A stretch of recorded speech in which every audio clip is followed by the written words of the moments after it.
Je restai figé, le cœur battant à tout rompre, lorsque Mathilde ferma la porte du bureau derrière elle.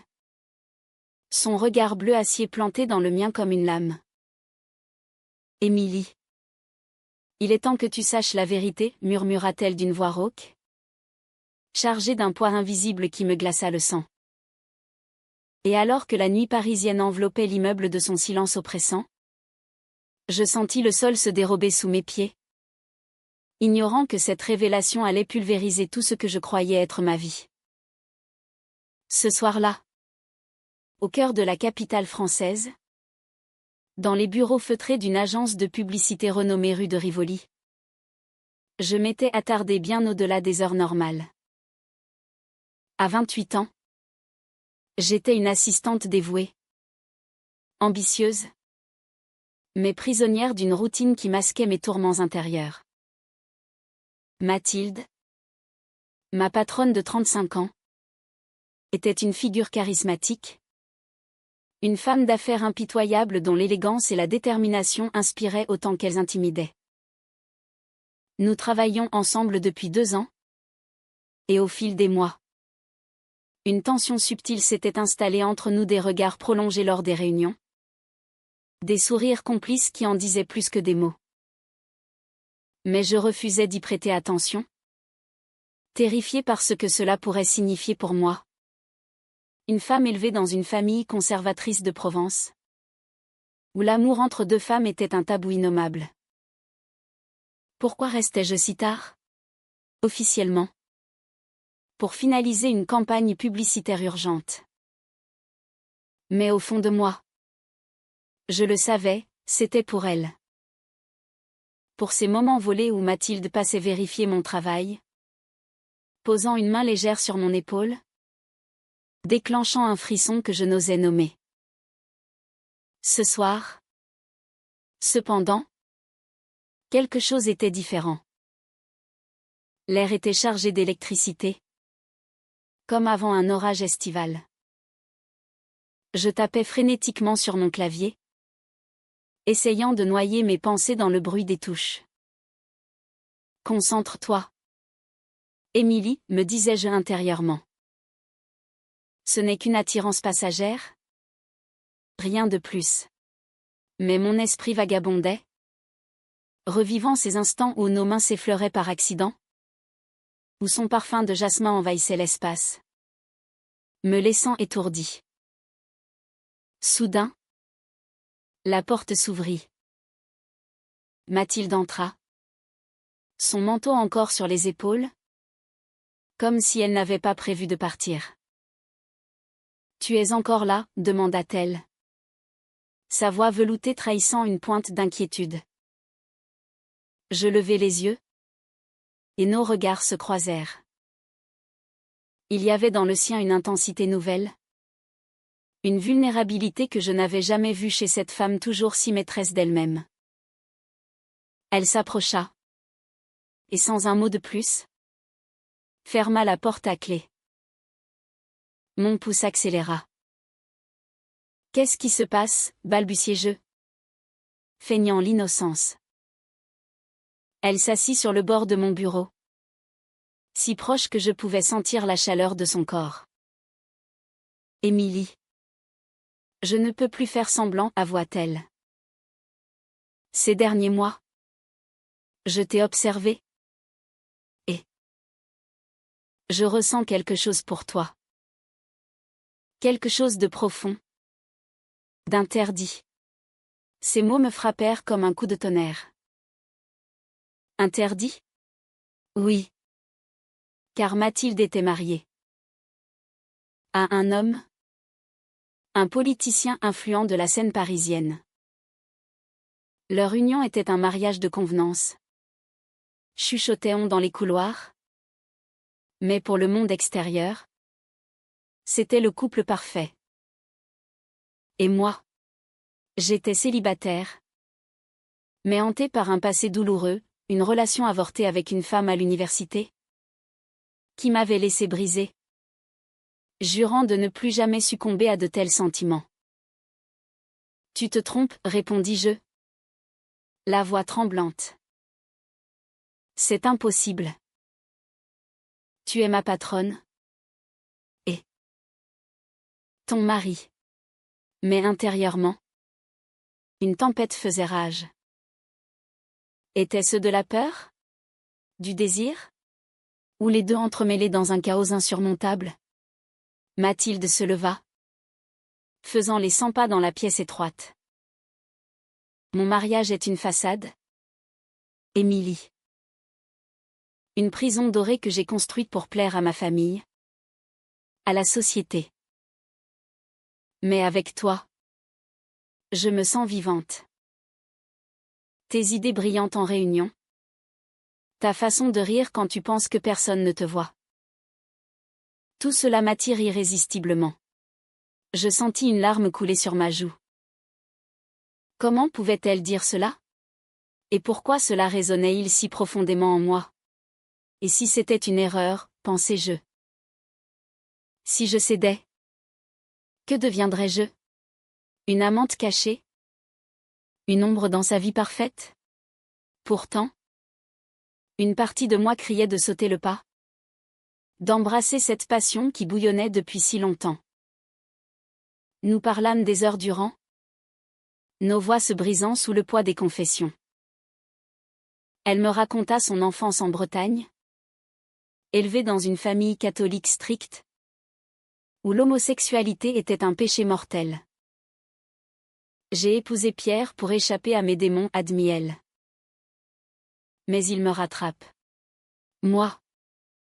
Je lui avouai ma propre lutte, la honte d'avoir aimé une femme autrefois. La pression familiale pour rentrer dans le rang. À mesure que la nuit avançait, nos barrières tombaient. Mais alors que je m'approchais d'elle, prête à franchir le pas, un coup de téléphone retentit. C'était Pierre, son mari. Je rentre tard, dit-elle en raccrochant, le visage pâle. Ce fut le premier signe que notre bulle allait éclater. Le lendemain, au bureau, l'atmosphère était électrique. Je évitais son regard, rongé par la culpabilité. Que ai-je fait, me demandais-je sans cesse.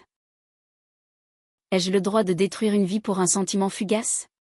Mathilde, elle, semblait déterminée. Lors d'une pause café, elle me glissa un mot, rencontre-moi ce soir, au café près de la Seine. J'hésitais. Mais l'attraction était trop forte. Nous nous retrouvâmes sous les lumières tamisées, commandant des vins rouges corsés. Émilie. Je veux divorcer, lâcha-t-elle soudain. Pour toi. Mon cœur s'emballa. Divorcer? C'était un scandale en puissance. Surtout avec la position sociale de Pierre. Et ta carrière? Ta famille, objectai-je. Elle secoua la tête. Rien ne compte plus que cela. Pourtant, au fond de moi, un doute persistait. Était-ce de l'amour véritable? Ou une échappatoire à son mariage malheureux? Je rentrai chez moi cette nuit-là, l'esprit en ébullition. Allongé dans mon lit, je revivais chaque mot, chaque regard. Si je l'aime vraiment, pourquoi ai-je si peur, me tourmentais-je. Les jours suivants furent un tourbillon. Nous échangeâmes des messages codés, des rendez-vous clandestins dans les parcs parisiens. Mais la réalité nous rattrapa vite. Un collègue, jaloux de ma promotion récente, commença à murmurer des rumeurs. Mathilde et Émilie passent beaucoup de temps ensemble, disait-il. La pression montait. Puis vint la trahison. Un soir, en fouillant dans le bureau de Mathilde pour un dossier oublié, je tombai sur des emails. Des échanges avec une avocate, discutant non seulement du divorce, mais aussi d'un plan pour me promouvoir afin de couvrir notre relation. Était-ce de la manipulation? Elle m'utilise pour son propre intérêt, pensais-je. Le cœur serré. Confrontée. Mathilde nia d'abord. Puis avoua, c'était pour nous protéger. Mais le mal était fait. Je me sentis trahi. Utilisé comme un pion dans son jeu. Comment as-tu pu, criai-je intérieurement. Les larmes aux yeux. Malgré tout. L'amour persistait. Tenace comme une vigne grimpante. Nous nous disputâmes violemment ce soir-là. Dans un restaurant discret de Montmartre. Tu ne me fais pas confiance, accusa-t-elle. Et toi? Tu me mens, répliquai-je. Pourtant, au milieu de la colère, nos mains se trouvèrent sous la table. Un geste qui en disait long sur notre lien indéfectible. Mais les secrets s'accumulaient. Mathilde cachait une lettre de sa mère. La reniant si elle divorçait. Moi. Je taisais mon propre passé, une sœur homophobe qui m'avait coupé de la famille. La tension culmina lors d'une soirée d'entreprise. Pierre était là. Charmant comme toujours. Ignorant tout. Mathilde et moi nous évitions. Mais nos regards se croisaient. Chargés de reproches et de désirs. Pourquoi est-ce si compliqué, me lamentais-je en silence. Soudain, Pierre s'approcha de moi. Mathilde parle beaucoup de vous, dit-il avec un sourire ambigu. Mon sang se glaça. Savait-il? Ce fut le début d'une spirale infernale. Les jours suivants furent un calvaire. Je me réveillais en sueur. Hanté par des rêves où Mathilde et moi étions exposés au monde. Jugés. Rejetés. Est-ce que cela en vaut la peine, me demandais-je, fixant le plafond de mon petit appartement du Marais. Au bureau. L'ambiance était tendue. Mathilde multipliait les réunions privées avec moi. Prétextant du travail. Mais nos conversations déviaient invariablement vers le personnel. Émilie. Je t'aime, murmurait-elle un jour. Ses yeux emplis de larmes. Mais je ne sais pas comment m'y prendre. Son aveu me toucha. Mais raviva ma colère. Et les emails? Étaient-ce de l'amour? Ou du calcul, répliquai-je intérieurement. Sans oser le dire. La trahison me rongeait comme un acide.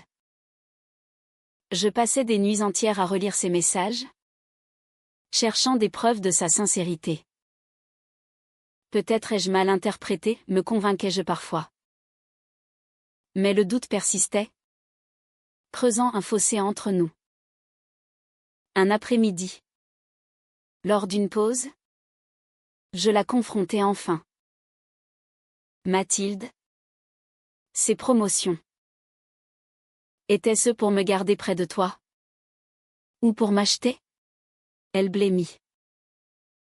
C'était pour nous. Pour que tu sois en sécurité si tout éclatait.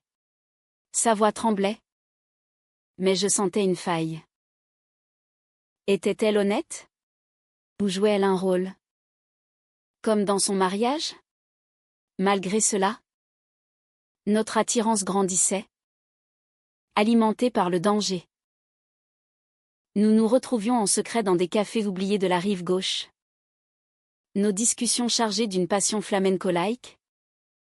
Intense et dramatique. Évoquant ces danses espagnoles que Mathilde adorait, elle avait des racines andalouses par sa grand-mère. Ce qui expliquait son tempérament fougueux. L'amour vrai est une bataille, disait-elle. Citant un poète. Mais pour moi, c'était une guerre intérieure. Si je cède complètement, perds-je mon identité, me tourmentais-je.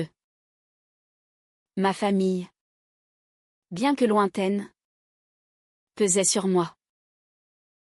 Ma mère, veuve pieuse, m'appelait souvent, quand vas-tu te marier? Ma chérie. Chaque fois. Je mentais, le cœur lourd. Puis vint l'incident qui accentua le drame. Lors d'un voyage d'affaires à Lyon, nous partageâmes une chambre d'hôtel officiellement pour économiser, mais en réalité pour être ensemble. La nuit, alors que la ville scintillait au loin, Mathilde s'approcha de moi. Laisse-moi te montrer combien je tiens à toi, murmura-t-elle. Nous parlâmes jusqu'à l'aube, nos âmes mises à nu, sans franchir de limites physiques, mais avec une intimité émotionnelle dévorante. Pourtant, au matin, je découvris un message sur son téléphone, de Pierre, demandant des nouvelles. Et elle avait répondu, tout va bien. Je pense à toi. Jalouse. Blessée. Je l'accusais de duplicité. Tu joues sur 2 tableaux, criai-je dans ma tête, les larmes coulant. Elle pleura, expliquant que c'était pour gagner du temps avant le divorce. Mais le mal était profond. De retour à Paris, je m'isolais, ignorant ses appels. Peut-être est-il temps d'arrêter, pensais-je. Déchiré. Pourtant, l'amour me retenait, comme une chaîne invisible. Un soir, elle surgit à ma porte, sous la pluie battante. Émilie. Je ne peux pas vivre sans toi, sanglota-t-elle. Nous nous embrassâmes dans l'entrée, un baiser chaste, mais chargé d'émotions, et passâmes la nuit à parler, à nous pardonner. Mais les secrets persistaient. Mathilde cachait une maladie héréditaire, craignant que je la quitte si je la prenais. Ma propre confusion s'amplifiait. Suis-je vraiment amoureuse? Ou est-ce la nouveauté du interdit, me questionnais-je sans relâche. Les rumeurs au bureau enflaient, un collègue m'avait vu avec elle. Et les ragots circulaient. Elles sont plus que patronnes et employées, chuchotait-on. La pression sociale, si typique de la France conservatrice, m'étouffait. J'imaginais les regards désapprobateurs, les jugements. Et si je perdais tout? Mon emploi, ma réputation, ma famille. Le point de rupture approchait. Lors d'une fête familiale chez Mathilde à laquelle j'étais invitée comme collègue, Pierre me coinça.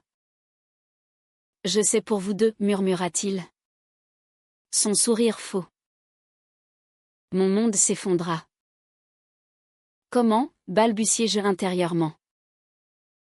Il avait engagé un détective, suspicieux depuis des mois.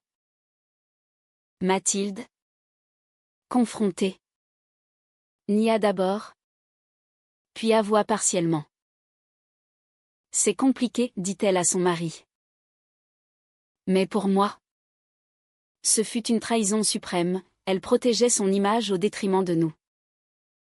Furieuse, je quittai la soirée, errant dans les rues de Paris. Elle m'a sacrifié, pensai-je, le cœur en miettes. Les heures suivantes furent un tourbillon d'émotions, colère, tristesse, regret. Je l'appelai, hurlant au téléphone, « Comment as-tu pu me laisser ainsi ?» Elle pleura, jurant que c'était pour me protéger. Mais le doute s'était ancré. Était notre amour réel? Ou une illusion bâtie sur des mensonges? Pourtant, au milieu de ce chaos, une lueur d'humanité persistait. Mathilde m'envoya une lettre, confessant tout, sa peur de l'abandon, héritée d'une enfance difficile, sa lutte contre ses sentiments, refoulée depuis l'adolescence. Tu es la première à me faire sentir entière, écrivait-elle. Touchée.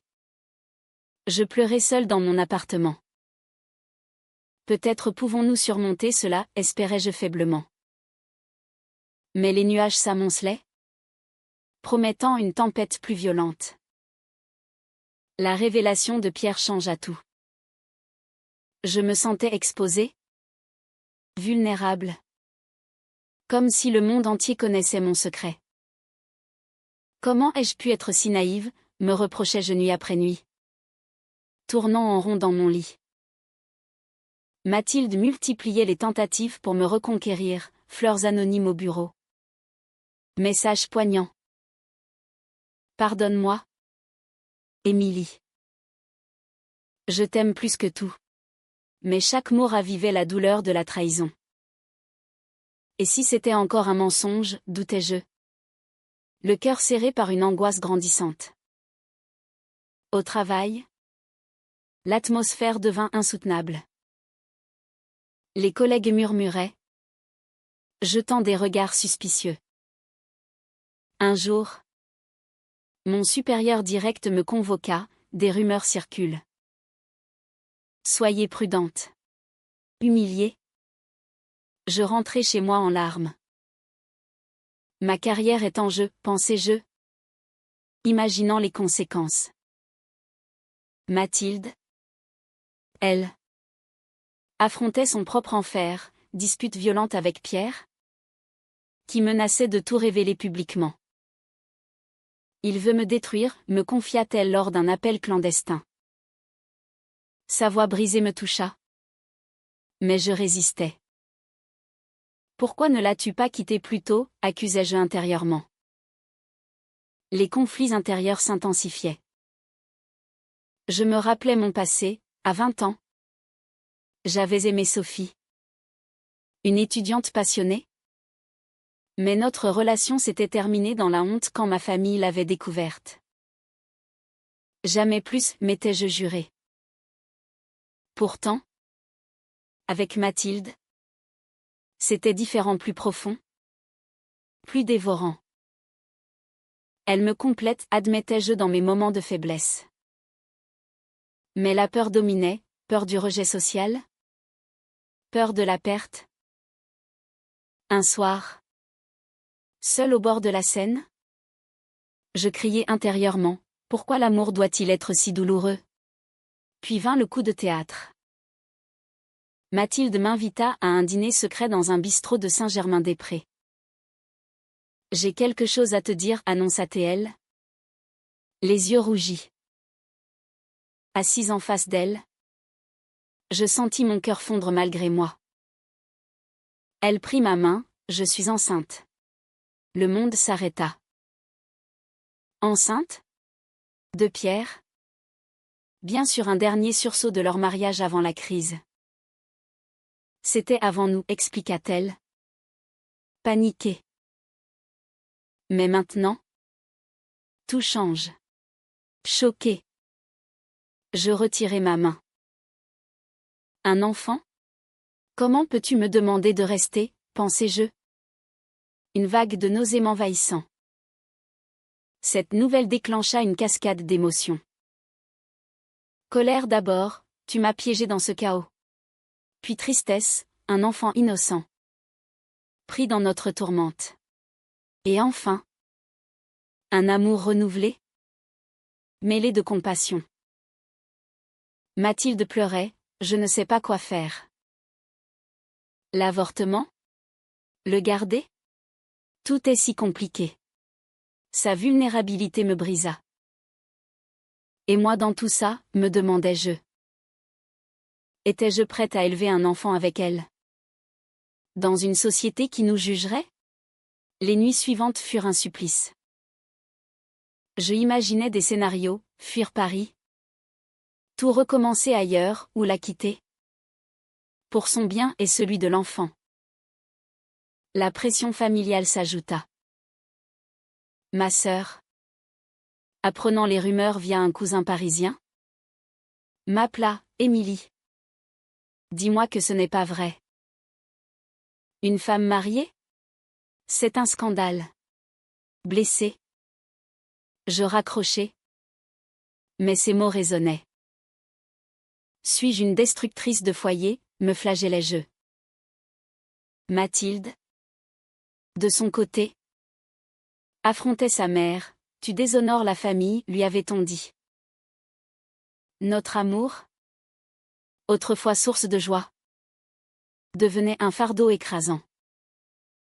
Pourtant, dans cette obscurité, des moments de lumière surgissaient. Lors d'une promenade nocturne au jardin du Luxembourg, nous nous confiâmes comme jamais. L'enfant pourrait être une chance, murmura Mathilde. Pour nous trois. Touchée par son optimisme, je sentis une étincelle renaître. Mais le doute persistait, et si Pierre luttait pour la garde? Il avait engagé des avocats. Furieux de la trahison. Le climax approcha lors d'une confrontation à trois. Pierre nous invita ou plutôt nous somma à une réunion dans leur appartement haussmannien. Discutons comme des adultes, dit-il, masquant sa rage. Assise là, face à eux, je me sentis minuscule. Émilie. Vous avez détruit mon mariage, accusa-t-il. Mathilde intervint. Non. C'est moi qui l'ai détruit. Par manque de courage. Ces mots me défendirent, mais révélèrent sa propre culpabilité. Pourquoi ne m'as-tu pas dit plus tôt, pensai-je. Les larmes montant. La soirée dégénéra en dispute passionnée. Pierre révéla des détails intimes, cherchant à nous diviser. Elle t'utilise. Émilie, cria-t-il. Blessé. Je partis en claquant la porte. Seul dans la nuit. Je hurlai intérieurement, tout est fichu. Mais Mathilde me suivit, me rattrapant sous un lampadaire. Je choisis toi, déclara-t-elle. Et l'enfant. Ce fut un moment de pure émotion, où nos âmes se touchèrent malgré le chaos. Cependant, les répercussions furent immédiates. Au bureau, on me muta dans un autre département, une punition déguisée. Mathilde démissionna, préférant affronter le scandale. Pour recommencer, dit-elle. Mais intérieurement, je tremblais, et si cela nous brisait? Les mois suivants furent un maelstrom d'émotions contradictoires. L'annonce de la grossesse de Mathilde avait tout bouleversé, amplifiant mes tourments intérieurs à un niveau insoutenable. Un enfant. Comment intégrer cela dans notre histoire déjà si fragile, me demandais-je, passant des heures à fixer mon reflet dans le miroir, cherchant des réponses dans mes yeux fatigués. Mathilde, elle, oscillait entre joie et terreur. Cet enfant est un cadeau inattendu, disait-elle lors de nos rencontres secrètes. Mais sa voix trahissait l'angoisse. Pierre, furieux, intentait un divorce acrimonieux, réclamant la garde exclusive. Il dit que je suis instable, confia Mathilde, les larmes coulant.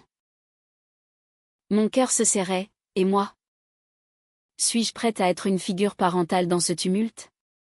La société française, avec son vernis progressiste masquant un conservatisme latent, nous jugeait sévèrement. Des articles dans la presse people insinuaient l'affaire, une patronne impliquée dans un triangle amoureux. Anonyme.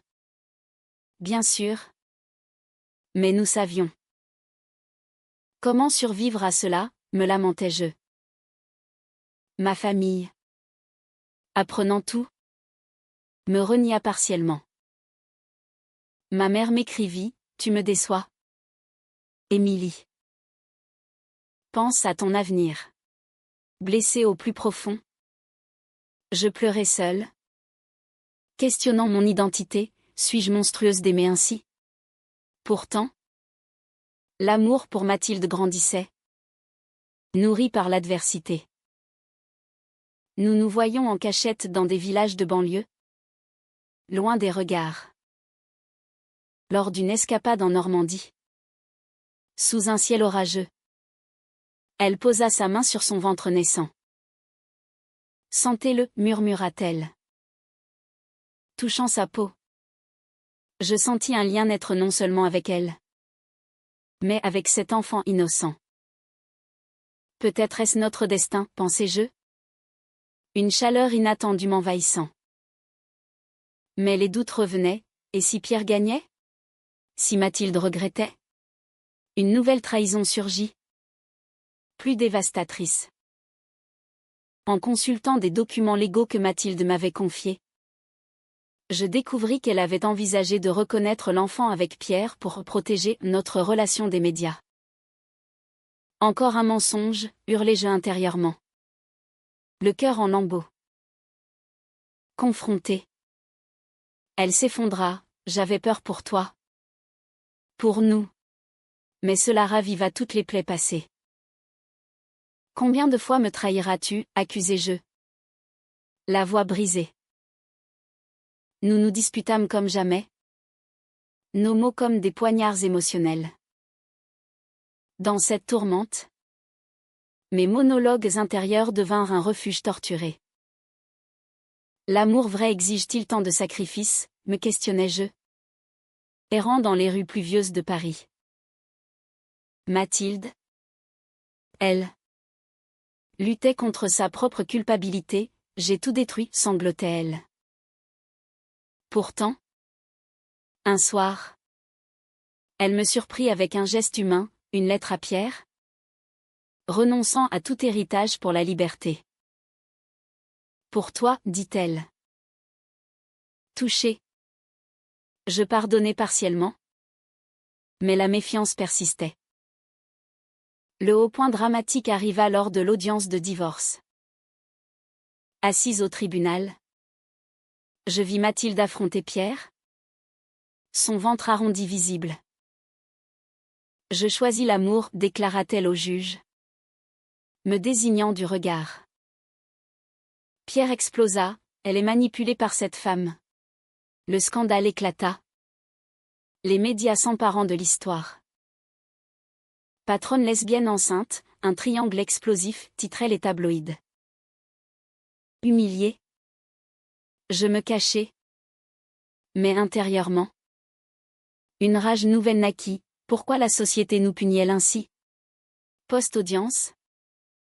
Mathilde vint chez moi. Épuisée. C'est fini avec lui, annonça-t-elle. Nous pleurâmes ensemble. Nos émotions à vif. Et maintenant, demandai-je. Elle sourit faiblement, nous construisons notre vie. Mais les complications s'accumulaient, menaces de Pierre? Ostracisme familial. Suis-je forte assez, doutais-je. Malgré tout, des moments de tendresse émergeaient. Lors d'une échographie, voir le bébé bougea mon cœur. C'est notre famille, pensais-je. Une paix fugitive m'envahissant. Mathilde et moi grandissions. Nos liens se renforçant par le feu des épreuves. L'accouchement approchait, amplifiant chaque émotion à son paroxysme. Et si quelque chose tournait mal, m'angoissais-je, imaginant les pires scénarios. Mathilde, alitée pour complications mineures, me confiait ses peurs, j'ai peur de ne pas être une bonne mère. Sa vulnérabilité me touchait profondément, me forçant à affronter mes propres démons. Nous y arriverons ensemble, la rassurai-je. Mais intérieurement, un ouragan rageait, peur de l'inconnu, regret des choix passés. Pierre, dans un dernier acte de vengeance, révéla tout à la presse. Ma femme m'a trompé avec son assistante, clama-t-il dans une interview. Le scandale explosa, appels anonymes, harcèlement en ligne. Comment survivre à cette haine, me lamentais-je, lisant les commentaires cruels. Ma sœur m'appela enfin, je te soutiens. Petite sœur. Un rayon d'espoir? Mais tardif. Au milieu du chaos, notre amour atteignit une profondeur insondable. Un soir, à l'hôpital, Mathilde prit ma main, merci d'être là. Ces mots me brisèrent, libérant un flot de larmes. Je t'aime. Malgré tout, avouai-je. L'accouchement fut intense, heures de travail, cris de douleur. Tenant sa main, je sentis notre lien se forger dans l'épreuve. Quand le bébé une fille, Louise naquit. Un miracle se produisit. Tenant ce petit être, je compris, l'amour transcendait les trahisons, les secrets. Les mois suivants furent une reconstruction. Mathilde et moi déménageâmes en Provence, loin du tumulte parisien.